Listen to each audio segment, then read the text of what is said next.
তেলের গাড়ি তেলে চলে,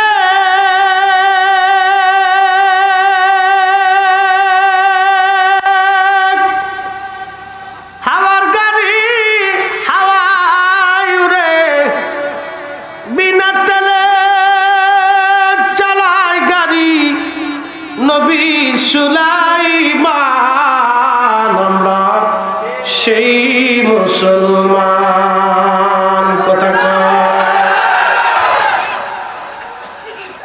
আচ্ছা, যারা আজকে আমার দিকে তাকান, বসি, যারা আমাদের দেশে বুকে হাত বেঁধে নামাজ পড়ে, আমি সেই ভাইদেরকে বলতেছি, আর আমরা যারা নাভির নিচে হাত বাঁধি আমরা তারা শুনতেছি।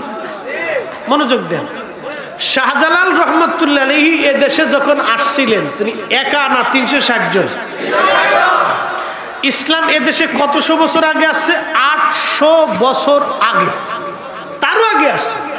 কিন্তু 800 বছরে শাহজালাল রহমতুল্লাহ আলাইহি এটাকে কায়েম করছেন। 800 বছরে হযরতে শাহজালাল ইয়ামানি 360 আউলিয়া উনরা আরব থেকে, ইয়ামান থেকে, বাগদাদ থেকে, সৌদি আরব থেকে নবীর রওজা জিয়ারত করে এই ইরান দিয়ে, পাকিস্তান দিয়ে, ইরাক দিয়ে, ভারত দিয়ে বাংলাদেশে হাজার হাজার হাজার মাইল পায়ে হেঁটে হেঁটে হেঁটে হেঁটে এই জমিনে তারা আসছে। কিসের জন্য? কালেমার দাওয়াত দেওয়ার জন্য। শাহজালাল রহমতুল্লাহ আলাইহি যদি এইভাবে নামাজ পড়তেন, তাহলে আমাদের দেশের 18 কোটি মানুষ এভাবেই নামাজ পড়তেন। শাহজালাল রহমতুল্লাহ আলাইহি এইভাবেই নামাজ পড়ছেন বিদায় 18 কোটি মানুষ এভাবেই নামাজ শিখছে। এখন যারা ভুল ধরতে আইছো, হয় শাহজালাল ঠিক নয় তোমরা ঠিক। আর যদি কেউ না শাহজালাল বেঠিক ছিল, তাহলে উড়ি যাই নামাজ বিশে নদী পার হইছে, তোমরা ওই পদ্মা নদীর পারে ওই তোমরা যত শায়েক টেক আছো সব আইসিয়ে ওই যাই নামাজ বিছিয়ে যত দোয়া কালাম আছে ফু করে ফু দেওয়া, ফু দিয়ে তারপরে যাই নামাজে সরে নদী পার হন। যদি পার হইতে পারো, তাহলে আমি ফরিদি সাহেব বললাম, বিনা দলিলে কোনো কথা নাই, তোমরা যা আনছো আমরা তা মেনে নিব। আর যদি না পার হইতে পারো, তাহলে জুতা কিন্তু মাটি পড়তো। কত খারাপ খুশি ভাই, এর সাথে তো আমার ঝগড়ার দরকার নেই। দরকার আছে? শাহজালাল রহমতুল্লাহ আলাইহি প্রমাণ দিচ্ছে, তুমি প্রমাণ দাও। কথা ক্লিয়ার না ভেজাল আছে? তুমি যদি প্রমাণ দিতে পারো তাহলে বুঝবো তোমারটা ঠিক, আর যদি না দিতে পারো তাহলে বুঝলাম শাহজালাল রহমতুল্লাহ আলাইহি যেটা আছে ওটাই ঠিক। আর আমরা জীবন চলে যাবে, শাহজালাল রহমতুল্লাহ আলাইহি যা আনছে তা আর আমরা ছাড়তাম না। হ্যাঁ, কথা বলেন। আপনারা কথা বলে তাহলে উপরে আসেন, আমি যাই।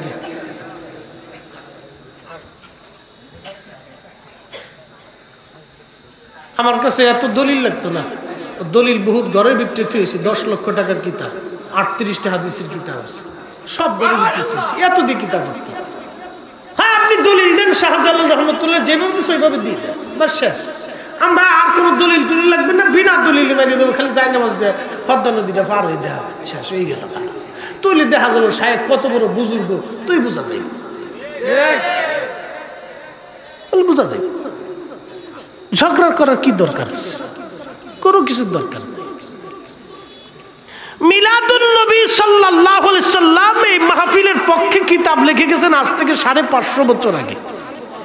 ইমাম জালালউদ্দিন আস-সুয়ুতি রাহিমাহুল্লাহ, যিনি 2 লক্ষ হাদিসের হাফেজ ছিলেন, 75 বার আল্লাহর নবীর সাথে তেনার স্বপ্নে দেখা হয়েছে। একসাথে বলবেন না আল্লাহু আকবার। আপনি যখন এটাকে বেদাত বলছেন, তাহলে ইমাম সুয়ুতির জুতার সমান হয়েছেন কিনা এটা প্রমাণ করতে হবে, প্রমাণ দিতে হবে আপনাকে। আপনি বেদাত ফতোয়া দিয়েছেন, এটা মানবো কি মানবো না সেটা পরের হিসাব। আপনি ফতোয়া দেওয়ার উপযুক্ত হয়েছেন কিনা, ইমাম সুয়ুতির বিরুদ্ধে ফতোয়া দেওয়ার উপযুক্ত হয়েছেন কিনা, আগে এটা হাতায় হুতে নথিপত্র দেখে নেব। ধর্ম কারো বাপের গেলের কুদ্দারি সম্পত্তি না যে আপনি এ ফতোয়া দিলে আমি মেনে নেব। আমি আপনার মুরিদ না, আপনার উম্মত না। এক কথা বলেন ঠিক না?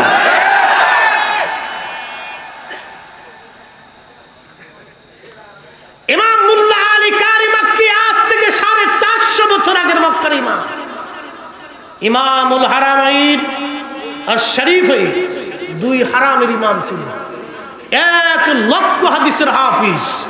উনি ওই জমানার বিশ্ব বিখ্যাত মুহাদ্দিস, যার নামের আগে পৃথিবীর এমন কোন আলেম নাই যে না লেখছেন মুজাদ্দেদে মিল্লাহ।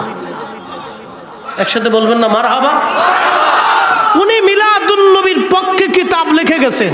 আপনি ফতোয়া দিবেন আপনি মুজাদ্দেদ হইছেন কিনা, এটা আগে আমি পরীক্ষা নিরীক্ষা করে নথিপত্র দেখে নিব। কথা কি খারাপ কইছি আমি? আপনাকে সমানে সমান হইতো। আপনি যদি তাদের ফতোয়ার বিরুদ্ধে ফতোয়া দেন তাহলে সমানে সমানে হইতো। সমানে সমান না হলে তো আমি মানতে পারবো না।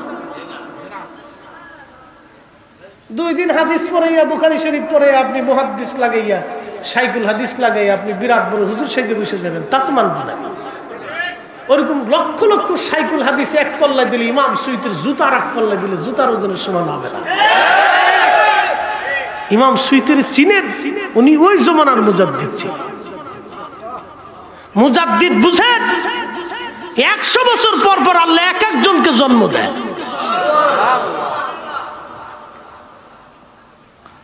আমি ফতোয়া দিলেই কি আপনি মানবেন? মনে কষ্ট দিয়েন না বন্ধু, এগুলি আমাদের দেশে এক ধরনের ফিতনা, অশান্তি সৃষ্টি করে রাখা। ভাই ভাই ঝগড়া বাঁধানো, স্বামী স্ত্রীর ঝগড়া বাঁধানো, ইমাম মুসলিম ঝগড়া বাঁধানো। কেন আমাদের মধ্যে ঝগড়া? রাসূল তো আমাদের সমান। কি কথা ঠিক কিনা?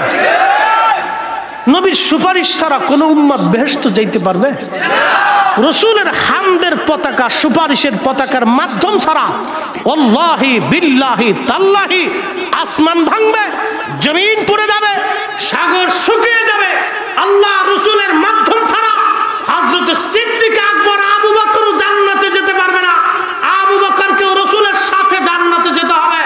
আমার নবী সর্বপ্রথম 70,000 উম্মত নিয়ে জান্নাতে যাবে। নবী ছাড়া জান্নাতে যাবার কোনো রাস্তা নাই নাই নাই নাই।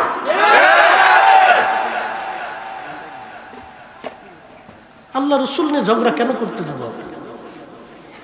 তুমি তো ঝগড়ার অনেক ঊর্ধ্বে। ওনার সম্মানের দলিল আমি কেন দিতে যাব আপনাকে? সমস্ত নবী, সব ফেরেশতা, মানব আর জিন, तमाम সৃষ্টি এক পাল্লায় দিবেন, আমাদের নবীকে আর এক পাল্লায় দিবেন। আমাদের রাসূলের ওজনের সমান হবে না। এক বাক্যে দলিল শেষ। আপনাকে এত বাক্য দিয়ে বুঝাইতে হবে কেন? বিয়ে করছেন, বউ কালা না ধলা বেচে কুচলাম, এ সময় বুঝেন। বাজারে যাইয়া কদু কিনতে যায়, কদুরে খামসাইতে কদুর জান শেষ করে বলেছেন। কদু জিগে খামসো কিনলে বলো তোরে কিনবো, বুঝছে কিনা লাগবে না। দুনিয়ার কদু কিনবার যে এত বুঝা বুঝলেন, রাসূলের বেলায় আপনি তখন বুঝতেছেন না, দলিল চান। আপনাকে তো দলিল, আপনি কি খোকা না কিনা পিডার খান? রাসূলের বেলায় আপনাকে দলিল দিতে হবে, খোকা না পিডার খান আপনি? মোহতারাম, এগুলি আপনাদেরকে কষ্ট দেওয়ার জন্য বলতেছি না, আপনাদেরকে এখান থেকে বের করে নিয়ে আসার জন্য বলতেছি। একটা কথা মনে রাখবেন সব সময়ের জন্য, বলতে বলতে বলতে বলতে রাসূলের ইজ্জতের বিরুদ্ধে যদি চলে যায়, ওই উম্মতের হালত কি হবে বলেন তো? কি সর্বনাশটা তার জীবনে হয়ে গেল। আহা, চাঁপাইনবাবগঞ্জের এক বেয়াদব বক্তব্য দিতে যায় বলতেছে রাসূলের কবরকে কবরই বলতে হবে, রওজা বলা হারাম। আপনি কি বুঝলেন? যেই নবীর ইশারায় উম্মতের কবর রওজা হয়, আল কবরু রাউজাতুম মিন রিয়াজিল জান্নাহ। আল্লাহু আকবার। নবীর কারণে উম্মতের কবর রওজা হয়, আর নবীর কবর বলে রওজা বলেই হারাম। ও বেয়াদব ফাইলে জুতা দিয়ে না পিটিয়ে কি হক আদায় হয়? তো বলেন তো আমি খারাপ কি বলছি? কি খারাপ কথা বললাম বলেন? বলেন আপনি। আমি আগেই বলছি রাসূল তো আমাদের সবার। এমন বক্তব্য কেন দেবো যেটা রাসূলের শানের বিরুদ্ধে চলে যাবে? আহা, এই উম্মতের কত বড় সর্বনাশ হবে। আল্লাহর কোরআন শরীফে বলতেছে, ইয়া আল্লাহ, আল্লাহ তার কোরআন এইভাবে বলতেছে, হাবিব আপনার সাথে দরবার মুস্তফাতে যাদের বেয়াদবি হবে আন তাহবাতা আমালুকুম, তাদের জীবনের আমলগুলি বরবাদ হয়ে যাবে। আর এক আয়াতে আল্লাহ বলেছেন লা ইয়াগফিরাল্লাহু লাহুম, ও নবী আমি তাদের জীবনের কোনো গুনাহকে ক্ষমা করব না। বাস, কুল্লু খালাস। আপনাদেরকে আরেকটা প্রশ্ন করি, জবাব দিবেন বুঝে থাকলে। কিয়ামতের মাঠে কোন ব্যক্তি সম্পর্কে আল্লাহ রসুল বলেন হে রব আমি একে পছন্দ করি না, সে আমার দরজা থেকে বিতাড়িত। ১৬ লক্ষ নবী যদি আল্লাহর কাছে সুপারিশ করে তার পক্ষে নাজাতের ব্যবস্থা হবে? বুঝে যাবে না, আমি দলিল দেব না, আকল দিয়ে বুঝে যাবে। পৃথিবীর সবচেয়ে বড় আদালতের নাম হচ্ছে আকল। যার আকল নাই হাজার দলিল দিল সে আকলওয়ালা হয় না। আল্লাহ রসুল যদি কিয়ামতের ময়দানে উম্মত সম্পর্কে বলে হে রব আমি তাকে পছন্দ করি না, সে আমার দরজা থেকে বিতাড়িত। ১৬ লক্ষ নবী কেন, সমস্ত ফেরেশতা জিন ও মানব জাতিও যদি আল্লাহর সামনে সিজদা করে বলে আল্লাহ তোমার রসুল অপছন্দ করছে তাতে কি আমরা পছন্দ করছি, ক্ষমা করো। আল্লাহে বিল্লাহি তাল্লাহি আসমান ভাঙবে, জমিন পুড়ে যাবে, সাগর শুকিয়ে যাবে। আল্লাহ রসুলের কথার বিরুদ্ধে কারো সুপারিশ মঞ্জুর হবে না। কথা বলেন ঠিক না বেটে? আমরা সেই নবীর উম্মত, আমরা সেই নবীর উম্মত যেই নবীর উম্মত হওয়ার জন্য সৃষ্টি সব নবীর আল্লাহর কাছে দরখাস্ত করেছিল। পৃথিবী ভেঙে গেলেও তো আপনি নবুয়তের তবকা পাবেন না।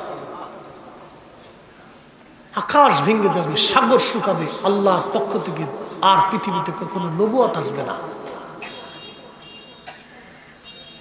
১৬ লক্ষ নবী আল্লাহর কাছে দরখাস্ত করছে আল্লাহ ওই নবীর উম্মত বানাই।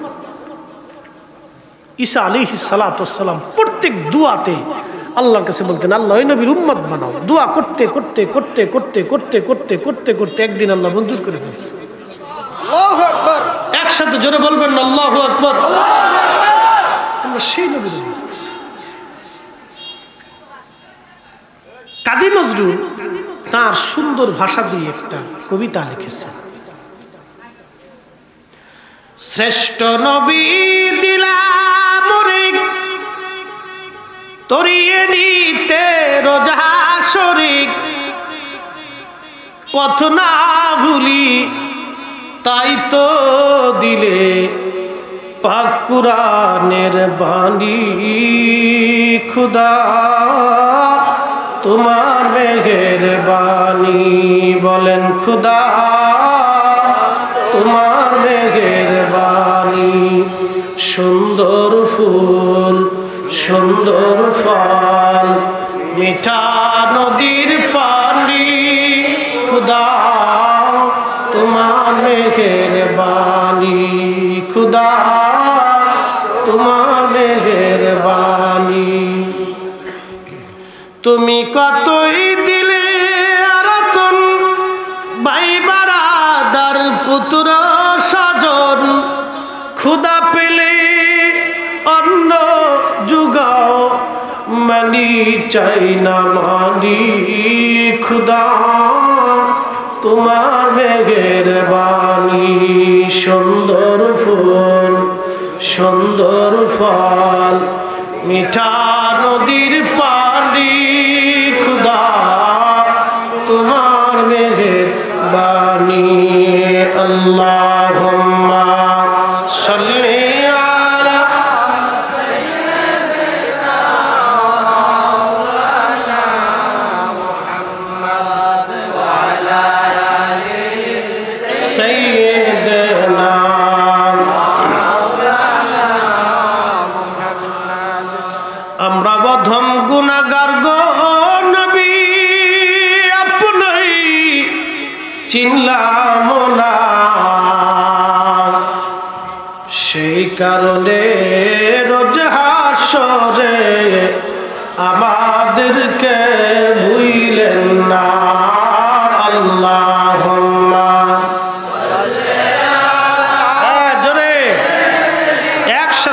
একসাথে মুহাম্মদ ওয়া আলা আলি সাইয়্যিদিনা মাওলানা মুহাম্মদ। কলাখালের মুসলমান, আজকে একটা ঘটনা দিয়ে আপনাদেরকে ওয়াজ শোনাবো।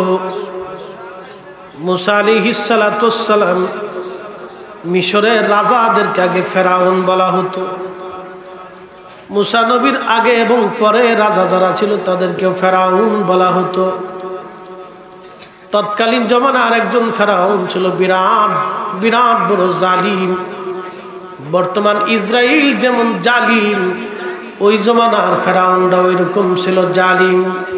মুসলমানদেরকে ধরে ধরে নিয়ে শুয়োরের গোশত খাওয়াইতো তারা। তৎকালীন ফেরাউন মুসলমানদেরকে ধরে ধরে নিয়ে শুয়োরের গোশত খাওয়াইতো। বর্তমান ইসরায়েল যেমন জালিম দখলদার, কোনো রাষ্ট্র পৃথিবীতে কখনোই ছিল না। ইসরায়েলরা ছিল রোহিঙ্গাদের মতো। ফিলিস্তিনের মানুষ তাদেরকে আশ্রয় দিয়েছিল, খাদ্য দিয়েছিল, জায়গা দিয়েছিল, ঘর বানিয়ে দিয়েছিল। ওরা এত বড় বেঈমান আর প্রতারক, সেই ফিলিস্তিনিদের বুকের মধ্যে ওরা গুলি করে মারে। 10 লক্ষ ফিলিস্তিনের বাড়িঘর দখল করে ওরা আজ হানাদার হয়েছে। কলাখালের মুসলমান, বরুড়ার মুসলমান, আজকে আপনাদেরকে বলে দিয়ে যাই, ইসরায়েলের 2টা পণ্য বাংলাদেশে চলে। একটার নাম পেপসি, কোকা কোলা, আর একটা আছে বাজার নেসলে কোম্পানি। এটাই ইসরায়েলের পণ্য। যদি ফিলিস্তিনের মুসলমানদের প্রতি আপনাদের দয়া লাগে, তাহলে আজকে বলে দিয়ে যাব, কোনদিনের জন্য ইসরায়েলের পণ্য হাত দিয়ে ছোবেন না, ধরবেন না, কিনবেন না। কারণ 1 টাকা যদি আপনি কিনেন, ওই 1 টাকায় ইসরায়েলে চলে যাবে। ওই 1 টাকার বিনিময়ে ওরা আমার ফিলিস্তিনি ভাইদের বিরুদ্ধে অস্ত্র তাক করে রাখবে। আমরা বাঙালি মুসলমান তা হতে দিতে পারি না। কথা বলেন ঠিক কিনা? কেউ যদি পেপসি, কোকা কোলা খান, তাহলে বুঝবেন ফিলিস্তিনির মুসলমানদের সাথে আপনারা বেঈমানি করছেন। এই কথা বলেন, জোরে বলেন, জোরে জোরে জোরে। পেপসি, কোকা কোলা, নেসলে এটা খাবেন না। না কিনলে তো পয়সা ইসরায়েলে দেবে, ও ধরাই যাবে। কি কথা কর না কা? আরো উন্নত কিছু আছে, এগুলো খাইতে হবে কেন? খেজুর খাবেন। কি খান? এই পেপসি খালি কি হয়? ওটা খালি খালি পেটটা টেপা বছরের মতো বাড়ে। হ্যাঁ, আপনাদেরকে ফজিলত বর্ণনা করে দিই। ও খাইলে যা খাবেন, ওই পেটের ভিতরে খালি চর্বি জমা হবে, ওর কোনো ফজিলত নেই। ওই টাকা দিয়ে খেজুর কিনে বাচ্চারে খাও। আল্লাহ রাসূল বলছে, আমার উম্মত, তোমাদের বাচ্চাদেরকে তোমরা তাজা তাজা খেজুর খাওয়াও। আপনি তো ভালো জিনিস খাবেন না, খাবেন হলো বিড়ি। কি কথা কর না কেন? মন খারাপ করে না, টানলে শুয়ো। পুরে বাপরে বাপ, কত সিস্টেমের টানেন। কারে সুখ পাইছে বিড়ির ভিতরে? বাথরুমে ঢুকছি, পাবলিক টয়লেট, খালি বিড়ির গন্ধ।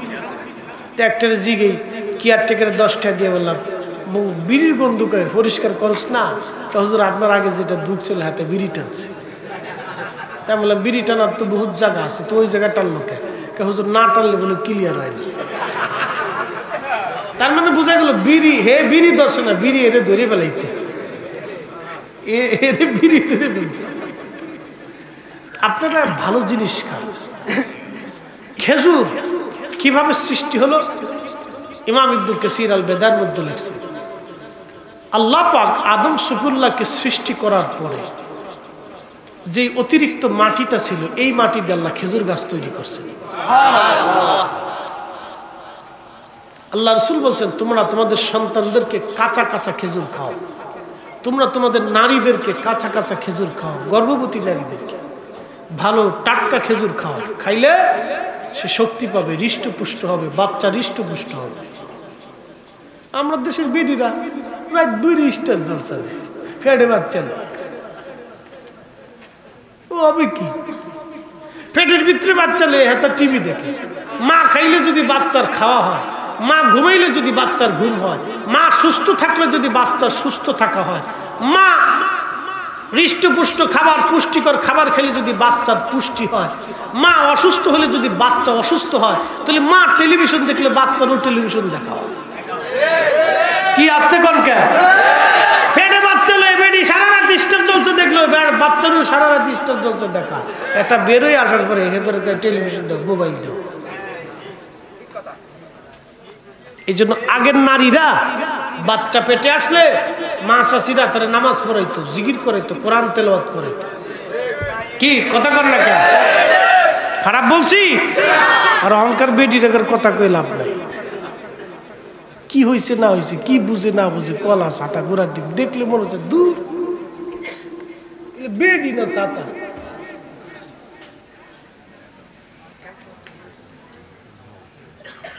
ওর বেডির তালিকায় পড়ে। ইঁদুরের বাচ্চার মতো সন্তান জন্ম দিলেই হবে নাকি?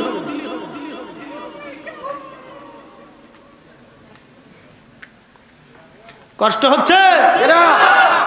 চলবে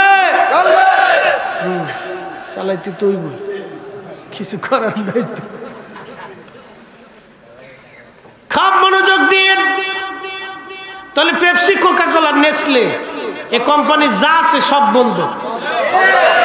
কথা কোন ঠিক কিনা?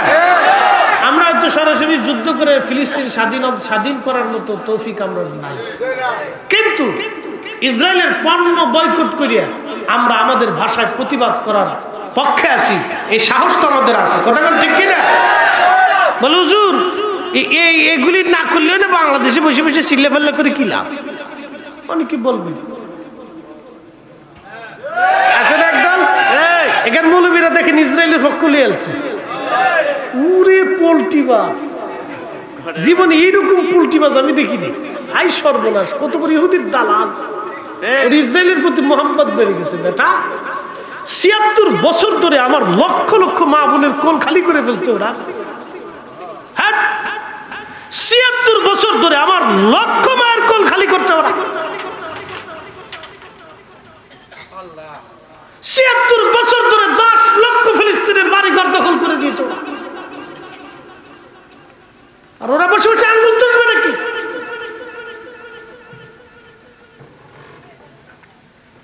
এদেশের যে কত উপকার ইহুদির দল। এই জন্য আল্লাহ রসুল শোনেন, ইমাম মাহাদি দুনিয়াতে আসবে, মুসলমানদের ভিতরে একদল ইমাম মাহাদির পক্ষ নেবে। দাজ্জালও পৃথিবীতে আসবে, মুসলমানের একদল দাজ্জালের পক্ষ নেবে। এই সব কটাই বর্তমানে বোঝা যায় যারা দাজ্জালের পক্ষ নেবে। কি কথা কর না কেন? আর যারা ইমাম মাহাদির পক্ষ নেবে এরাও বোঝা যায় কারা।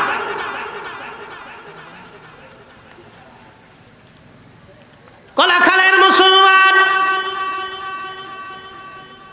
ফেরাউনের আযাব ছিল মুসলমানদেরকে ধরে ধরে এনে ফেরাউন শুয়োরের গোশত খাওয়া মুসলমানদের ঈমান হরণ করত। ফেরাউন জানতে পারল অমুক এলাকায় এক বৃদ্ধ নারীর 7টা সন্তান আছে, তারা সবাই পাক্কা ঈমানদার। ফেরাউন সৈন্য বাহিনী দিয়ে তাদেরকে ধরে নিয়ে আনলো। শুয়োরের গোশত রান্না করে মহিলার সামনে পেশ করা হলো, এ নারী, তুমি তোমার 7টা সন্তান সহ এই শুয়োরের গোশত খাও। মহিলা জবাব দিল, ফেরাউন, আল্লাহ যেটা হারাম করেছে সেটা আমি কখনোই খাবো না। চিৎকার মেরে জোরে বলেন আল্লাহু আকবার। প্রশ্ন করি, জবাব দিবেন। শুয়োরের গোশত হালাল না হারাম? কুকুরের গোশত হালাল না হারাম? সুদের টাকা দিয়ে গরুর গোশত হালাল না হারাম? ঘুষের টাকা দিয়ে গরুর গোশত হালাল না হারাম? মানুষের টাকা মাইরে দিয়ে গরুর গোশত হালাল না হারাম? অন্যের জমিন দখল করে ওই জমিনের থেকে সম্পদ নিয়ে গরুর গোশত কিনে খাওয়া হালাল না হারাম? বুঝে গেছে কথা ক্লিয়ার? শহরের গোশত খাইয়া কেউ যদি মাকামে ইব্রাহিমে নামাজ পড়ে, নামাজ কি হবে? জোরে জোরে বলেন, হবে? হবে না। কখনোই না। ওইরকম হারামের গোশত খাইয়া, হারাম টাকা দিয়ে ওই আপনার উটের গোশত আর ছাগলের গোশত দিয়ে খাইয়া তারপরে মাকাম ইব্রাহিমের নামাজ পড়লো, নামাজ হবে না। কথা ক্লিয়ার। প্রিয় মুসলমান, খুবই মনোযোগ দিয়ে শুনিয়া যান। ফিরআউন ওই নারীকে বলল, বলো শুয়োরের গোশত তুমি কি খাবা?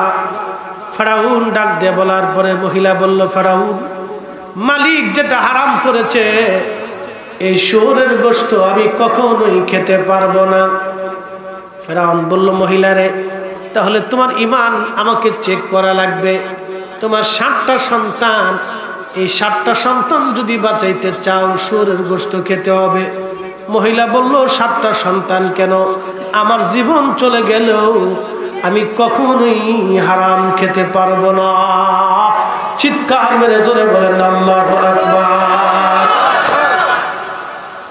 ইন্নামাল মুমিনুনা আল্লাযীনা ইযা যুকিরাল্লাহু ওয়াজিলাত কুলুবুহুম ওয়া ইযা তুলিয়াত আলাইহিম আয়াতুহু যাদাতুহুম ঈমানা।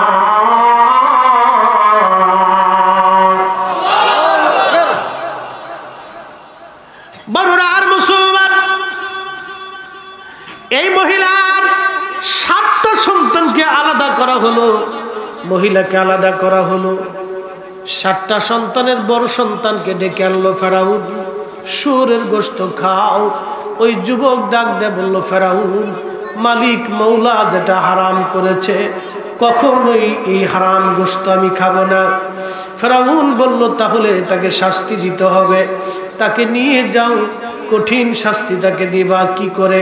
তার মায়ের সামনে তার হাত কাটো, আঙ্গুল কাটো, কেটে কেটে টুকরা টুকরা করে তাকে শহীদ করো। তখন ওই যুবকের হাত আঙ্গুল ধরে 5টা আঙ্গুল কাটা হলো, বাকি 5টা আঙ্গুল কাটা হলো, তার হাত খাপ কাটা হলো, নাক কাটা হলো, কান কাটা হলো, চোখ উঠানো হলো। এইভাবে তিলে তিলে তিলে তিলে শাস্তি দিয়ে দিয়ে ফিরআউন এই যুবককে হত্যা করলো। কিন্তু এই যুবক হারাম খাইল না, জীবন দিয়ে দিল, শুয়োরের গোশত খাইল না। এরাই হলো মুসলমান। কথা বলেন ঠিক কিনা? মুসলিম কাকে বলে চিন্তা করি। অঙ্গ প্রত্যঙ্গ গুলি কেটে কেটে টুকরা টুকরা করে তাকে শহীদ করা হলো। তারপর ওইটা খেলো না। মেজো ছেলেকে ডেকে আনা হলো, যুবক শুয়োরের গোশত খাও। যুবক ডাক দিয়ে বলল, ফিরআউন, মালিক যেটা হারাম করেছে আমি কখনোই খাবো না। যদি না খাও তোমার বড় ভাইকে যেইভাবে শাস্তি দিয়ে মারছি তোমাকেও সেইভাবে মারবো। মায়ের সামনে ভাইদের সামনে এইভাবে কেটে কেটে টুকরা টুকরা করা হলো। মা কোনো কথা বলে না, মার চোখ দিয়ে পানি আসে না, কারণ একটাই, তারা মা জানে এই ছেলে শহীদ হয়ে যাচ্ছে, শহীদ হওয়ার সঙ্গে সঙ্গে জান্নাতে চলে যাচ্ছে। সেই দিন দেখলাম ফিলিস্তিনের এক বাবা সবাইকে মিষ্টি খাওয়াচ্ছে। লোকেরা বলল, কেন মিষ্টি খাওয়াও? বলে, আমার সব সন্তান শহীদ হয়ে গেছে, একটা সন্তান কেবলমাত্র বেঁচে আছে, আমার সন্তানরা জান্নাতে চলে গেছে। সেই সুখের কারণে আমি বাবা সবাইরে মিষ্টি খাওয়াইতেছি। চিৎকার করে জোরে বলবেন আল্লাহু আকবার। মুসলিম কাকে বলে আপনি একটু চিন্তা করেন তো। কঠিন ইমানের অধিকারী ছোট্ট বাচ্চাকে দেখতেছি তার ভাইকে কালেমা পড়াচ্ছে, পড়ো লা ইলাহা ইল্লাল্লাহ আশহাদু আল্লা ইলাহা ইল্লাল্লাহ ওয়া আশহাদু আন্না মুহাম্মাদান আবদুহু ওয়া রাসূলুহু, পড়ো পড়ো। ছোট ভাইকে পড়াচ্ছে, ভাইটা শহীদ হয়ে যাচ্ছে, এই সময় পড়াচ্ছে একটা বাচ্চা, তার ভাইকে কালেমা শিখাচ্ছে। আর আমার দেশের বহু যুবক আছে 10 জন নবীর নামই কইতে পারে না। ঠিক, ও ফুটবল খেলা, ওই নায়ক নায়িকা সব নাম কইতে পারবে, এখন মুখস্থ করে বলতেছে, ঠাটার উপরে করে বলতেছে। কোন মায়ের জন্ম দিয়ে ইঁদুরের মতো ছেড়ে দিতে জানি, একথা বললে তো বেজার হয়ে যাবে। সন্তান জন্ম হওয়ার পরে তাকে আগে নাম দিতে হবে ভালো, তাকে কোরআন শিখাইতে হবে। এটা বাবার জন্য ফরজ। সন্তান জন্ম হওয়ার পরে তার সুন্দর একটা নাম এবং তাকে সর্বপ্রথম কোরআন শিক্ষা দিতে হবে। এটা বাবার জন্য ফরজ, মায়ের জন্য ফরজ। বাধ্যতামূলক শিখাইতে হবে, পিটাইয়া হলেও শিখাইতে হবে। খাইতে দিতে পারবেন, কোরআন শিখাইতে পারবেন? অবশ্যই পারবেন। কলাখালের মুসলমান মেজর ছেলেটা আসছে। ফেরাউন বলল, তেলের মধ্যে তাহলে আগুন জ্বালাও, কড়ার নিচে আগুন জ্বালায়া তেল ঢালো, তেলগুলি গরম করো, গরম করার পরে এই যুবকটাকে তেলের মধ্যে ছেড়ে দাও। তার মায়ের সামনে, ভাইদের সামনে, মা ভাইদের সামনে ওই ছেলেটাকে জ্বলন্ত তেলের, গরম তেলের মধ্যে ছেড়ে দেওয়া হলো। ছেলেটা ভেজে গেল, পুড়ে পুড়ে পুড়ে পুড়ে নির্মমভাবে শহীদ হলো। কিন্তু ঈমান দেয় নাই, ঈমান দেয় নাই। আজকে ফিলিস্তিনের গাজার মুসলমান হামাসের যোদ্ধারা আজকে জীবন দিয়ে দিচ্ছে, কিন্তু মিথ্যার কাছে তারা এক চুল মাথা নত করে নাই। যদি ইমানদার দেখতে চাও তো ওদের চেহারার দিকে তাকাইলে ইমানের স্বাদ পাইবা। কথা কোন ঠিক কিনা?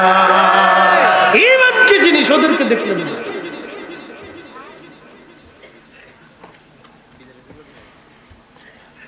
বড়রা, যুবকেরা শুনিয়া যাও, 3 নম্বর ছেলেটাকে ডাকা হলো। কালেমা কি পর শুয়োরের গোশত কি খাবি? ছেলেটা ডাক দিল, ফেরাউন তুমি বড় দুর্বল, আর আমার মালিক আমার আল্লাহ বিরাট বড় সবল। আসতে হলো না, জোরে বলবেন। ফেরাউন তুমি দুর্বল, আমার মাওলা আমার মালিক বিরাট বড় সবল। ফেরাউন রে, ওই মালিক হুকুম দিছে হারাম, শুয়োরের গোশত হারাম রে ফেরাউন। ওই মালিকের হুকুমের বিরুদ্ধে তোমার মতো দুর্বল রাজার হুকুম আমি মেনে ঈমান হারাইতে পারবো না। আল্লাহু আকবার। না জোরে বলেন না, আল্লাহু আকবার। আমার রাসূল বড় ইজ্জতওয়ালা, আল্লাহর পরে ইজ্জতওয়ালা। কারো ব্যক্তির ফতোয়ায় নবীর ইজ্জত থেকে আমরা দূরে সরব না। এই আসতে বলেন কেন? জোরে বলেন। নবীর তাজিম করা থেকে দূরে সরব না, সরব না। মনে রেখেন, এত দলিল লাগবে না। বিবেকের দলিল সবচেয়ে বড় দলিল, ভালোবাসার উপরে কোনো দলিল।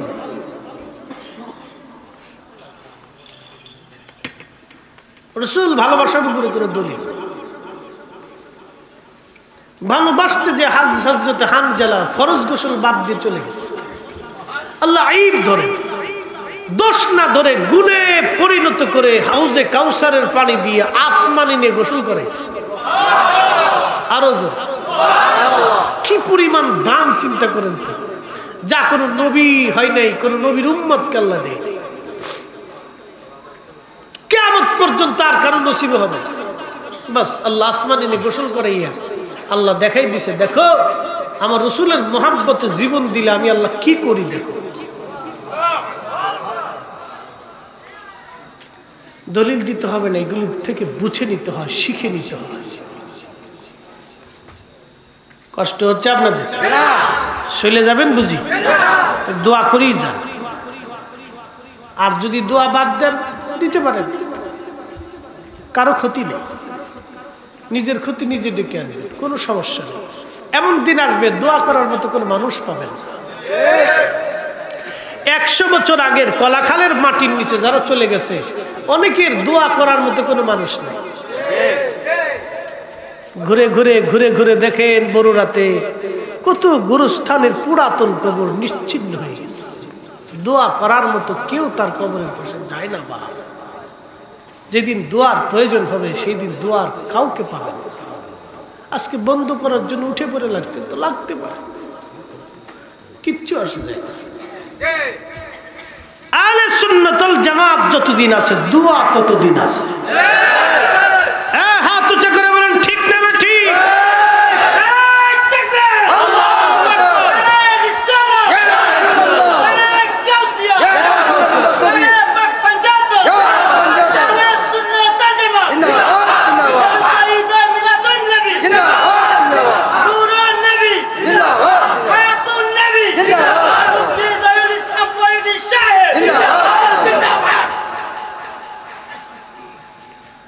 ফেরাউন ডেকে বলল, যুবক তুই যেহেতু আমাকে দুর্বল বললি, তোর আল্লাহ যেহেতু সবল, তাহলে আজকে তোকে কঠিন শাস্তি দিয়ে মারবো। শুলের মধ্যে চড়াইয়া তার চেহারার চামড়াগুলি আগে শুলে শুলে উঠানো হলো ছুরি দিয়ে। আল্লাহ আল্লাহ। ইমাম জৌজি উয়ুনুল হাকায়াতের মধ্যে তিনি লেখেন, তার চোখ মুখের চামড়াগুলি ছুরি দিয়ে কেটে কেটে উঠানো হলো। তার সমস্ত শরীর থেকে চামড়া গরু সিলাইলে যেইভাবে সিলানো হয় ওইভাবে চামড়াগুলি উঠানো হলো। সমস্ত শরীরের চামড়া উঠানোর পরে যুবক যন্ত্রণা নিতে নিতে নিতে নিতে শহীদ হয়ে গেল। কিন্তু মিথ্যার সামনে মাথা নত করে ফেরাউনের হুকুম নিয়ে শুয়োরের গোশত খাইয়া ঈমান হারাইল না, ঈমানদার হয়ে কবরে চলে গেল। চিৎকার মেরে জোরে বলেন আল্লাহু আকবার। এইভাবে বাকি আরো 3টা সন্তানকে যন্ত্রণা দিয়ে দিয়ে দিয়ে দিয়ে ভিন্ন প্রক্রিয়া শাস্তি দিয়ে দিয়ে মেরে ফেলে দেওয়া হলো। মহিলাকে বলল, ফেরাউন নারী, তোমার 6টা সন্তান আমি শেষ করে দিয়েছি, এবার মাত্র তুমি আর তোমার ছোট্ট ছেলেটা বাকি আছে। ওর বয়স অল্প, 6 থেকে 7 বছরের একটা ছোট্ট ছেলে। মহিলা বল, তুই কি শুয়োরের গোশত খাবি না তোর বাচ্চারে খাওয়াবি? যদি তোর বাচ্চারে শুয়োরের গোশত খাওয়াও, আমি ফেরাউন ওয়াদা করলাম এই দেশে তোমার জন্য প্রাসাদ বানাই দিব। মহিলা ডাক দিয়ে বলেন, ফেরাউন রে, তাহলে আমাকে একটু নিরিবিলি জায়গা দাও, আমি আমার সন্তানটাকে একটু বুঝাই। ফেরাউন মনে করছে রে মহিলা বুঝি তার কথায় রাজি হয়ে গেছে। মহিলা নির্জন রুমে নিয়ে ছেলেটাকে আদর করে বলে, বাছারে, ও আমার সন্তান, তুমি আমার সবার ছোট্ট সন্তান, সবাইরে দুধ পান করাইছি 2 বছর, আর আমি মা তোমরা আদর করে দুধ পান করাইছি 4 বছর। সন্তানরে, সব সন্তানদের প্রতি আমার অধিকার যেমন, তার চাইতে তোমার প্রতি আমার অধিকার দ্বিগুণ। কারণ তোমার বাবা মারা গিয়েছিল, তুমি দুর্বল ছিলে, আর আমি তোমার 4টা বছর ধরে দুধ পান করাইছি রে বেটা। তোমার 6টা ভাই ফেরাউনের কাছে মাথা নত না করে আল্লাহর হুকুম মানতে যাইয়া শহীদ হয়ে ঘুমাই গেছে। বেটা, মা হয়ে বলতেছি, জীবন দিবা কিন্তু মিথ্যার কাছে মাথা নত করবা না। চিৎকার মেরে বলবেন আল্লাহু আকবার। কেমন বেডির ভিডিও! আর আমরা দেশের বেডি লিপস্টিক নষ্ট করে উজুই করে বেডির বেডি, এত বেডি দেওয়া হবে কি জাতা?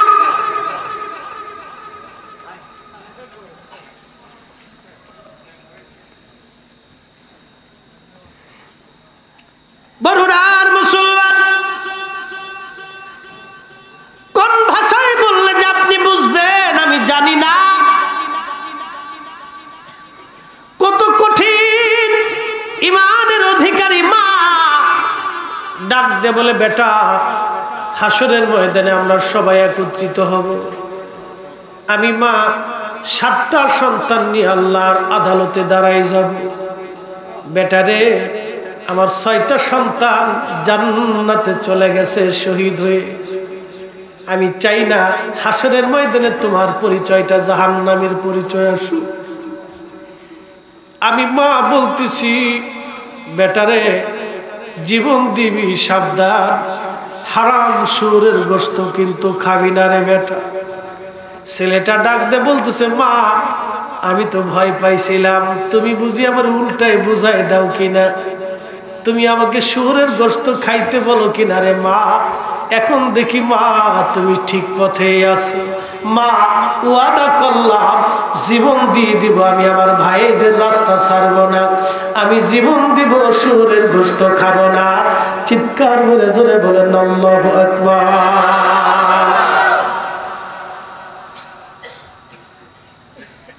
বাচ্চাও শহীদ হলো, মহিলাকেও শহীদ করা হলো, 7 জনকে 8 জনকে একই কবরের মধ্যে রাখা হয়েছে।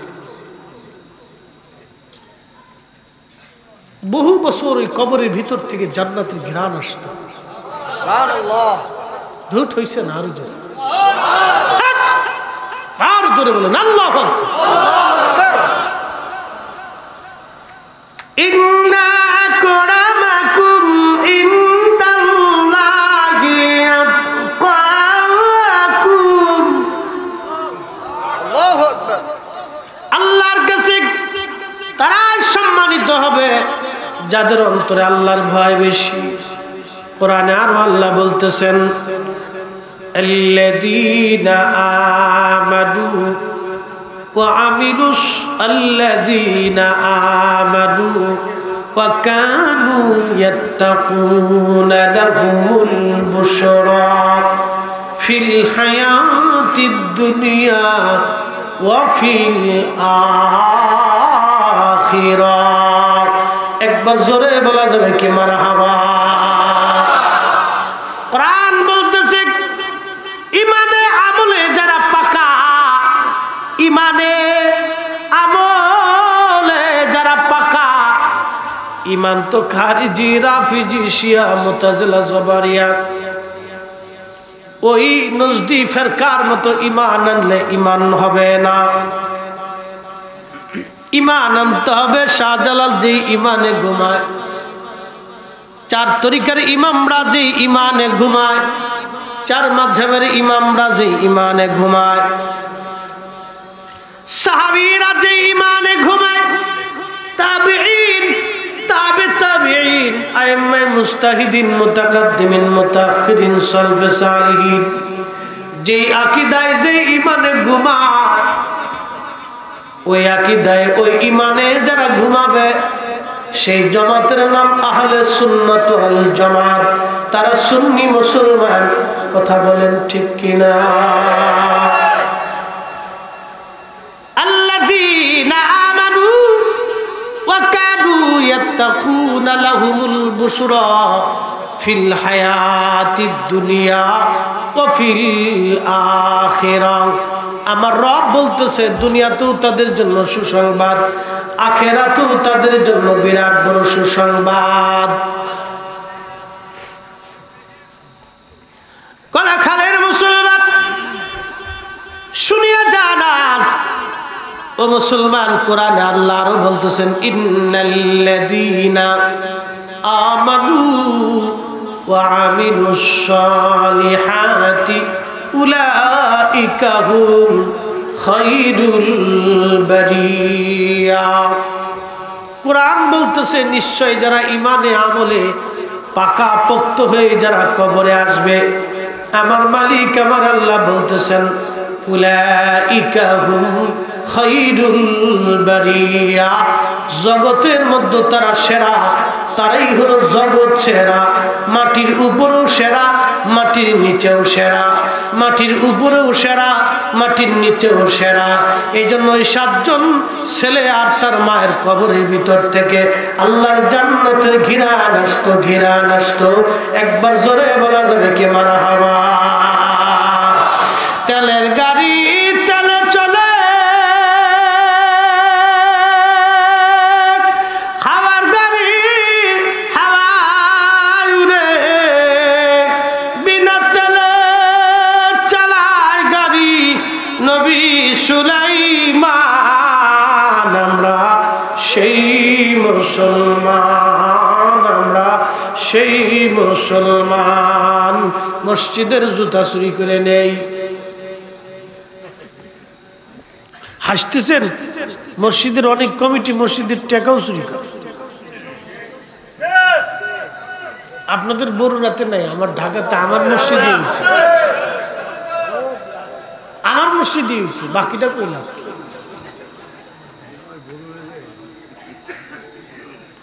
আমানতের কত দূর পর্যন্ত খেয়ানত হলে মুসলমান আল্লাহর ঘরের সম্পদ চুরি করতে পারে। আপনি রাষ্ট্রের কথা বাদ দেন, রাস্তার কথা বাদ দেন, টেন্ডার বাদ দেন, হসপিটাল বাদ দেন, সব বাদ দিয়ে মসজিদটা তো আল্লাহর ঘর।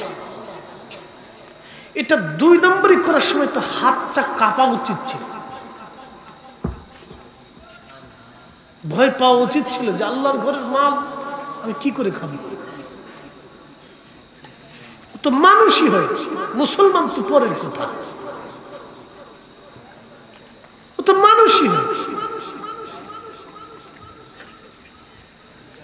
মানুষ হইয়া আসিয়া মানুষের করিলাম কি। হযরত আবু বকর, আমার দিকে তাকান, কষ্ট নিবেন না, রাত গভীর। আমি জানি রাত্র 12টার পরে গেলে মুসল্লিদের ব্রেন স্মৃতিশক্তি দুর্বল হতে থাকে, তন্দ্রা এসে যায়, শ্রোতা বক্তা এখান থেকে কেউ মুক্ত হয় না। বহু রাত বিদায়, জেগে থাকানোর জন্য কথাগুলি বলি, মনোযোগ দিবেন। আবু বকর সিদ্দিক রাদিয়াল্লাহু তাআলা আনহু, তিনি প্রদীপ জ্বালাইয়া কাজ করতেছিলেন। এমন সময় মেহমান সালাম দিলেন, আসসালামু আলাইকুম ইয়া আমিরাল মুমিনিন। সালাম দিয়ে মেহমান বসে, আর আবু বকর সিদ্দিক বাতি নিভাই দিলেন। মেহমান আশ্চর্য, কি ব্যাপার, আমি আসছি, হুজুর বাতি নিভাই দিল, আর একটা বাতি জ্বালায়। ওই বাতি নিভাইয়া আবু বকর সিদ্দিক আর একটা বাতি জ্বালাইলেন। মেহমান ডেকে বলল, আমিরুল মুমিনিন, এক বাতি নিভাইয়া আর এক বাতি কেন জ্বালাইলেন? বুঝলাম না, বাতি তো জ্বলতেই ছিল। আমিরুল মুমিনিন ডাক দিয়ে বললেন, মেহমান, আগের যে বাতিটা জ্বালাইছিলাম ওটা ছিল বাইতুল মাল থেকে খলিফার জন্য ধার্য করা একটা প্রদীপ। ওটার তেল সরকারি তেল, বাতিটাও সরকারি। এটা রাষ্ট্রের তেল, রাষ্ট্রের বাতি, খলিফা হিসেবে আমাকে দেয়া হয়েছে। আমি ওই বাতি জ্বালাইয়া জ্বালাইয়া খেলাফতের কাজ আমি করতেছিলাম। কিন্তু তুমি যখন আসছো তখন তুমি আমার মেহমান, তুমি রাষ্ট্রের মেহমান না, তুমি আবু বকরের মেহমান। আর যে চেরাগ জ্বলতেছে ওটা রাষ্ট্রের চেরাগ, ওটা আবু বকরের চেরাগ না। হয়েছে না? আরো জোরে, একসাথে একসাথে জোরে বলে। মুসলমান কাকে বলে দেখে? যে আল্লাহ রাসূল বলছেন, ফালাইকুম বিসুন্নতি, তোমরা আমার সুন্নাহ মানবে, ওয়া সুন্নাতিল খুলাফায়ে রাশিদিন আল মাহদি, আমার পরে আমার খুলাফায়ে রাশিদিনের সুন্নাহ মানবে। একটু দেখেন তো আমানত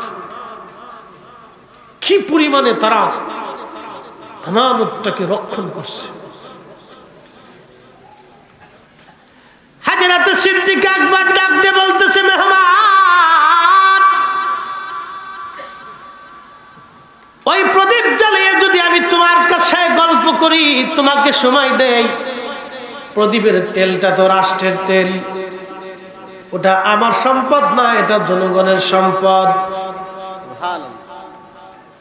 ওই প্রদীপ আমার না, এটা জনগণের প্রদীপ, রাষ্ট্রের প্রদীপ, খেলাফতের প্রদীপ। মেহমান রে, আমি ওই প্রদীপ জ্বালাইয়া তোমার সময় দিতে পারবো না, কারণ কিয়ামতের ময়দানে মালিক যদি জিজ্ঞাসা করে, এত বড় আমানতের খেয়ানত আবু বকর করে আল্লাহর আদালতে কোন মুখ নিয়ে দাঁড়াইবে গো? এই জন্য আমি আমার নিজের প্রদীপ জ্বালাইয়া তোমার সঙ্গে কথা বলতেছি। একবার জোরে বলা যাবে কি মারহাবা?